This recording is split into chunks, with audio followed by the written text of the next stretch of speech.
Jim Bowie, Jim Bowie,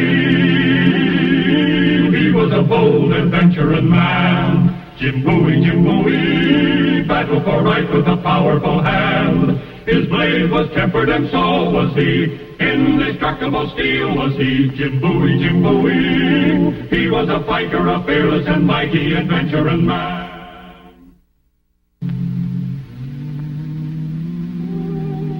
In 1828, gold was discovered in the Cherokee lands in Georgia. In the next couple of years, I heard some vague talk about it, but I was busy in New Orleans, and getting mixed up in a gold rush was the furthest thing from the mind of yours truly, Jim Bowie. As a matter of fact, the night I did get involved in it, I was on the porch of my hotel waiting for a lady. Good evening, Cherry. Let's go in the lobby. No, Jim. Over here. Huh? Thank heaven you got my note. Wow, the secrecy. The police on your track again? No, it's worse than that. Listen carefully. And don't think I've gone loco. All right, I'll listen. Several days ago, 2 men came to my place and reserved one of my private rooms. Said they wanted to have a quiet little card game. Yeah? They stayed about an hour. After they left, I went in. They hadn't even broken the cards open. Tonight, they came back again. I went into the next room and put my ear to the door. Well, go on. What'd you hear? Jim, they're plotting to kill President Jackson. You just got to get to him and warn him. All the way to Washington? No, Tennessee. A place like Hermy something? The Hermitage. That's Jackson's home just outside of Nashville. They said he'd be there for a powwow about the Indians. What do they look like, these 2 men? One had kind of light curly hair, and the other was heavier. They given any reason why they wanted to kill Jackson? Nothing that made sense to me. Doesn't make much sense to me, either. Jim, they hate him. They're leaving the day after tomorrow. You've just got to get to him in time. If you want me to ride clear to Nashville in a cock and bull story like this, you must think I'm local. Jim, it's true. No, Jerry. Come on. You go back to your gambling rooms, fix yourself a good stiff drink. Come on now.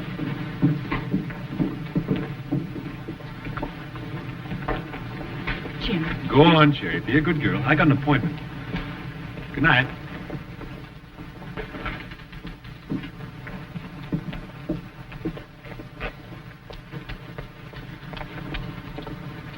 All right, gents. Pay off. He's going. You're sure? At dawn. Then we leave tonight. $1,000, Jerry. The price has gone up, gents. I want 5, or I do a little talking. You won't get anything, Jerry. What?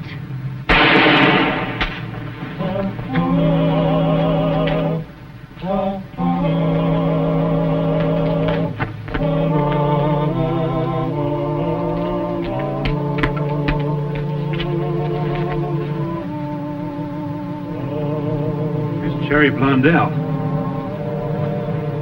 She's dead.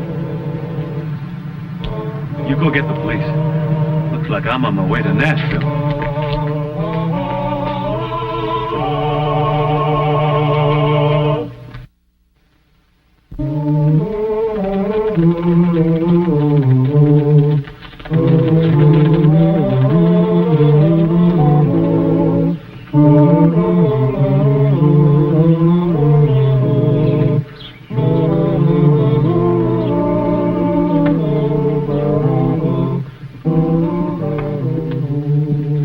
Why do we have to wait for Bowie?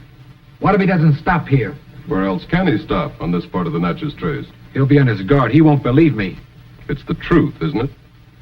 You are half Cherokee. You have been treated like a dog. He'll believe you. It's a waste of time.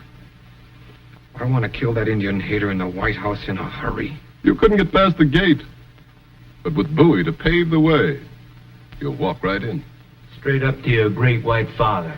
Jethro, we hate Jackson just as much as you do. You think we enjoy having our plantations taken away from us by his tariffs? You talk about dollars and cents. I'm talking about what he's doing to the whole Cherokee nation. Moving them to Arkansas.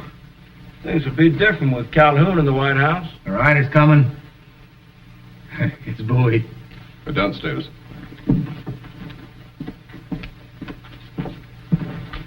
Hit me hard and make it look good. It's all in your lap now.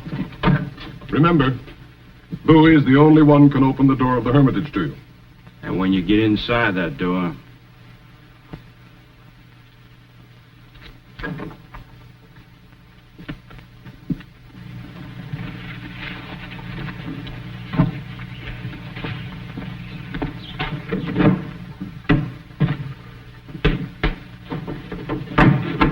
Howdy, landlord. Howdy. Ale. Draw one for me. No, you don't. That's Jethro Pumphrey. Oh? The son of old Josiah Pumphrey. Married himself a Cherokee squaw.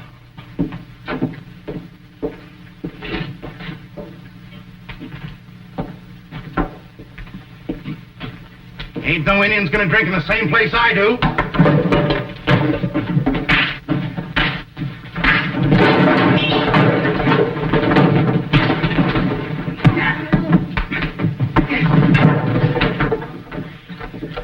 Dirty, stinking half-breed!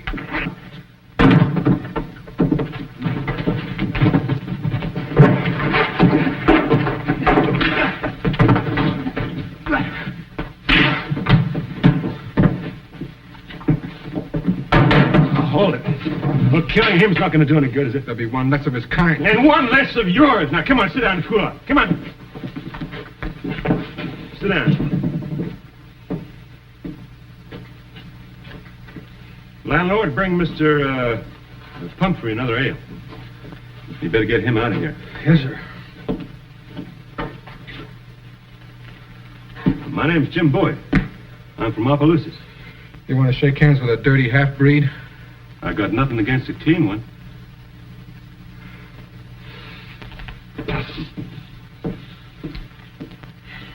Well, you sure get your dander up, don't you? I reckon you do have a problem.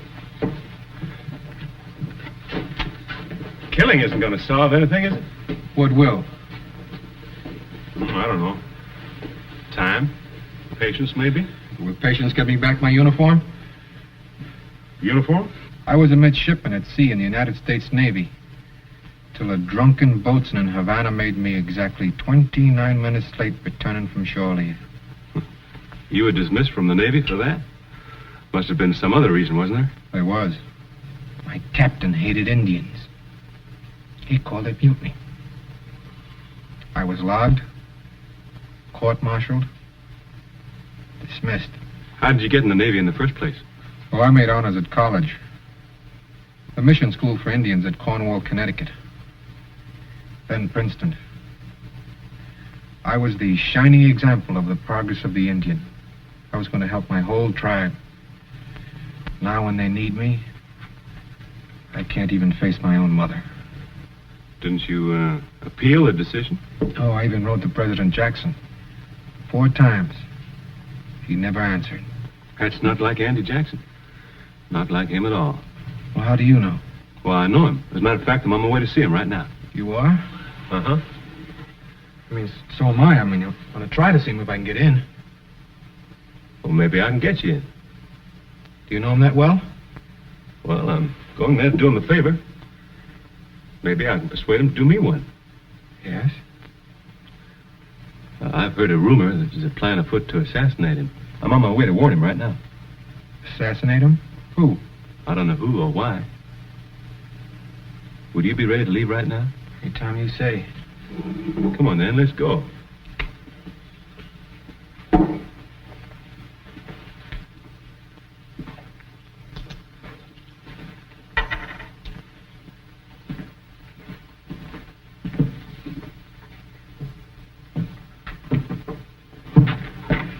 You got a horse? Oh. What if I didn't have a horse? Well, maybe we could have gotten you one.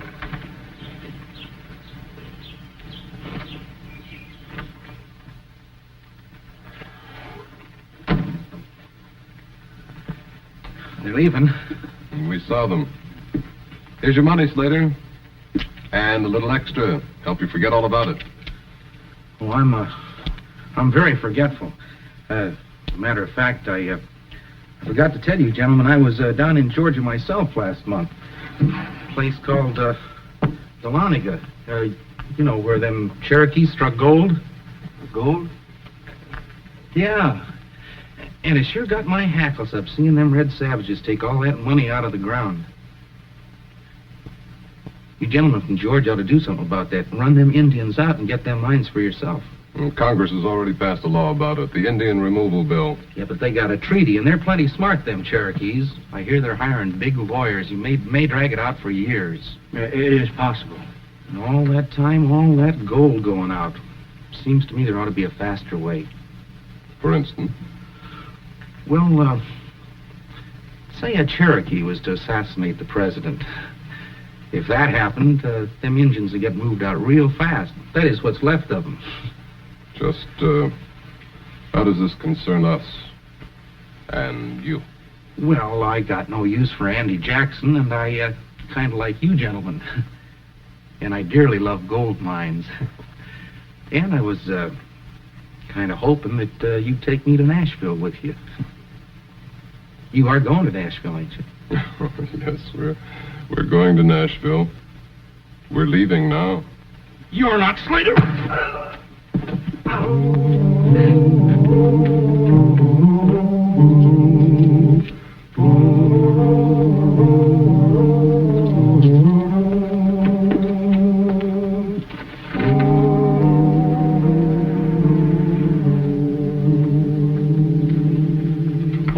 For you, Mr. Bowie. And 16 for you, Mr. Pumphrey. Has President Jackson arrived at the Hermitage yet? Yesterday, sir. The whole town's excited. I'll bet it is. Thank you. Jethro, you going up to your room, get changed and washed. I'll go see when we can get an appointment. All right.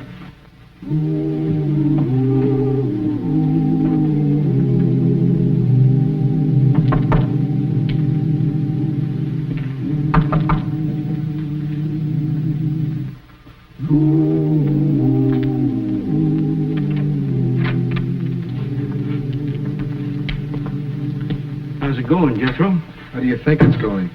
Fine. He doesn't suspect anything, does he? No. It was even his idea to take me to see the president. Just like we figured. Listen, Marlowe. I can get to Jackson by myself. Why do we have to use Bowie? You're using Bowie to get justice for your tribe, aren't you? You're not asking him to pull the trigger, are you? But I don't need him. Look, Jethro. When we found you, you were drunk on the levee at New Orleans. Was that helping your people? This way, you can get that Indian hater out of the White House. Do us all some good. All right. All right, get out before he gets back here. I'll come back to town after you're through. We'll find you and help you get away. There won't be any afterwards for me. You have a gun, you know what to do. What if I don't get a chance to use it? Come back here. We'll start over. And one shot's all you're going to get. Don't forget that. One shot's all I'll need.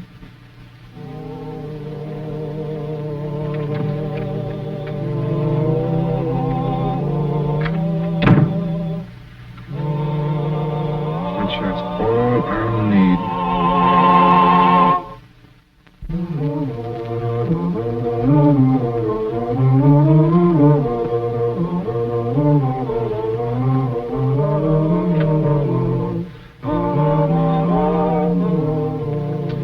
That's the late Mrs. Jackson. She died in this house just before he took office. The president will see you gentlemen now. Thank you. I'll go in first.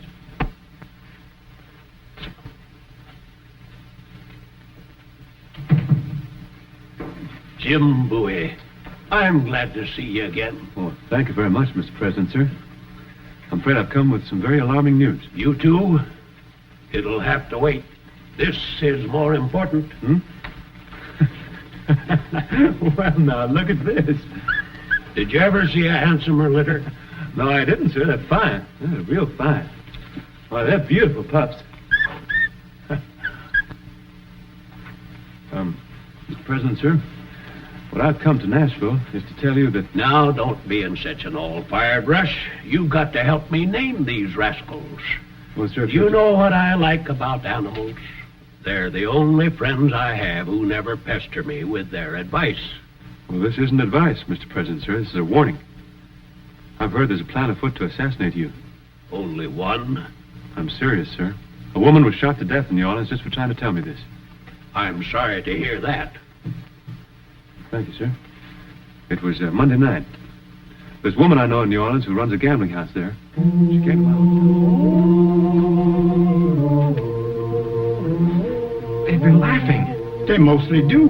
When Mr. Bowie comes, it's powerful good for the president's spirits. You may go in now, sir.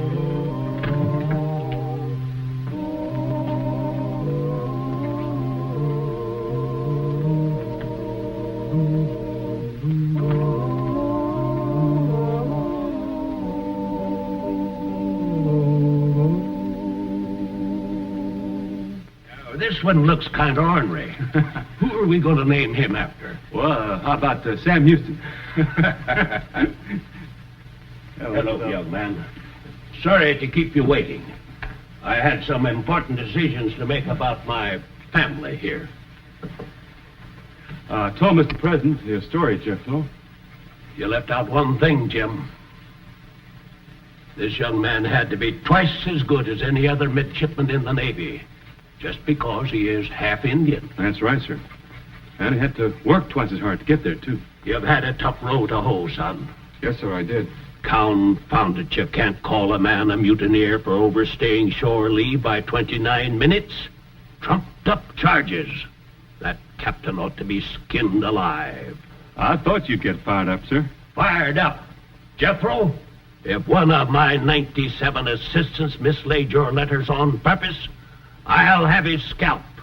I might not remember somebody like Jones or Smith or Green, but who the Sam Hill could forget a name like Jethro Pumphrey?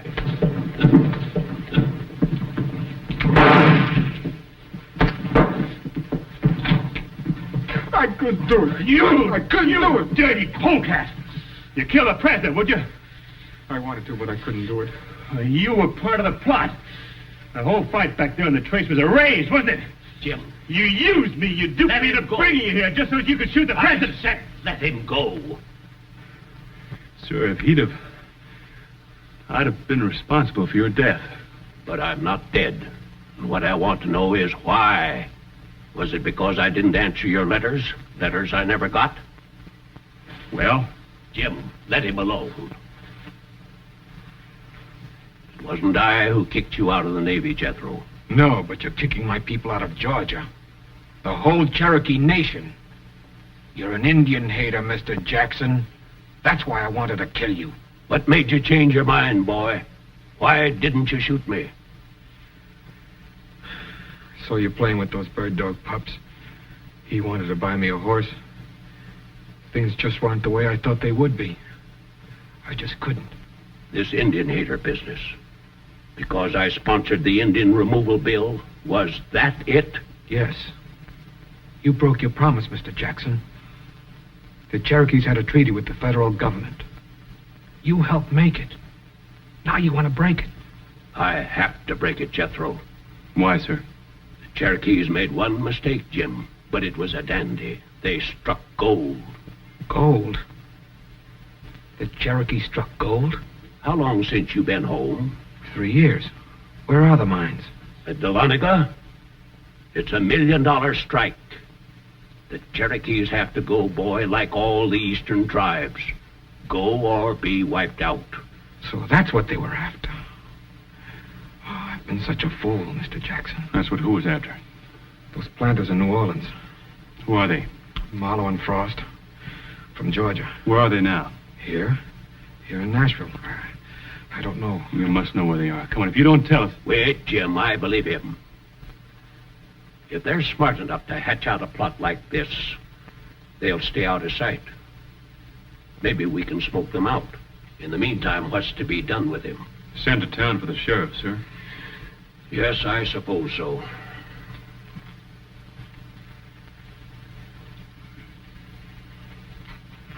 Jethro? Sir? Did these men have an alternate plan in case you fail today? Yes, sir. I was supposed to go back to the hotel. Good. You do that. Well, you can't mean that, sir. You're not going to let him walk out of here. Isn't that for me to decide? I'm the target. Yeah, but you can't trust him. Put yourself in his place. He got an education to help his people. Now when they're in trouble, he's in disgrace.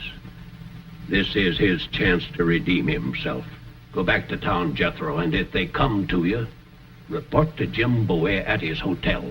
You mean I'm to wait back at my hotel, cooped up with my hands tied behind me? You always have to wait for big game. Get along, Jethro. Thank you, sir.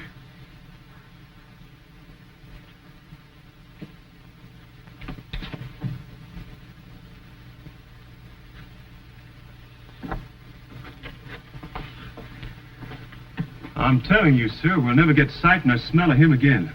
Or those two planters. Well,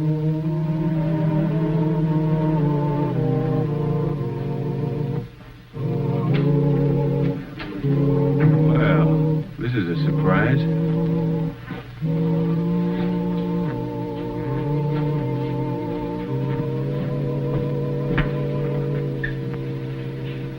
What happened? They came for me in a carriage. We talked. They just brought me back. Well? There's a new plan. They know he puts flowers on his wife's grave every morning. That's the way they would do it. I'm the one who's supposed to do it. Tomorrow morning. Why would they give you another chance? I told them I didn't get close enough today to risk a shot. You going alone? No. They're going with me. But I'll make sure nothing happens to Mr. Jackson. I wish I could trust you. The president does. And you have no choice, Mr. Bowie. All right, you go to your room and wait there.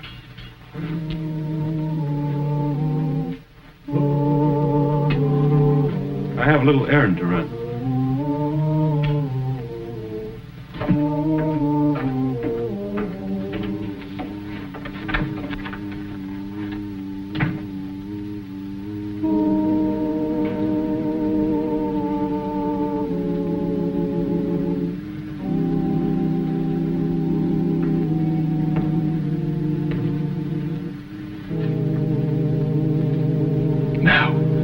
Shoot.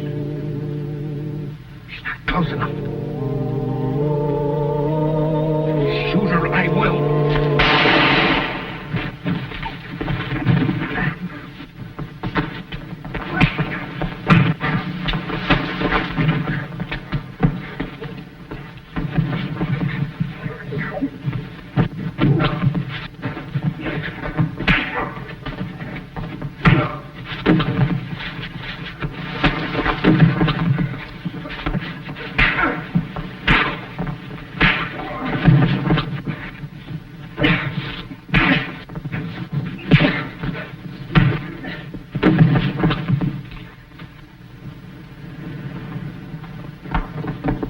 Hold those two for the murder of Cherry Blondell in New Orleans. Mr. Bowie. Yeah, I had a hard time talking the president into this. Here it comes now. This fool pup tripped me when I was hunting my sword. Anybody hurt? No, sir. I'm mighty grateful to both of you. But there is one more favor I want to ask. They're starting to write books about me, but this is one chapter I don't want in any of them. Understand? Yes, sir. Yes, sir.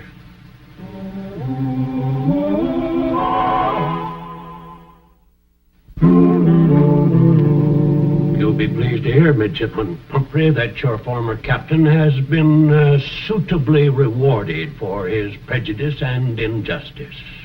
Yes, sir. Now, this is your first assignment. Go back to your people and tell them why they should go west. You can go now with your head high, in your country's uniform, and they'll listen to you, as they should. Thank you, Mr. President. You heading back south, Jim? Oh, yes, sir. Unless you think you're going to need a bodyguard. Now, quit fussing over me. I've got the best protection in the world right here. Jim Bowie, Jr. And here's the star of our show, Scott Forbes. Hello. Hope you enjoyed tonight's show. and that you'll be with us next week for another adventure in the exciting life of Jim Bowie. He fought for the rights of man. Jim Bowie, Jim Bowie, he was a bold adventuring man. Jim Bowie, battled for right with a powerful hand. His blade was tempered and so was he. Indestructible steel was he. Jim Bowie, he was a fighter, a fearless and mighty adventuring man.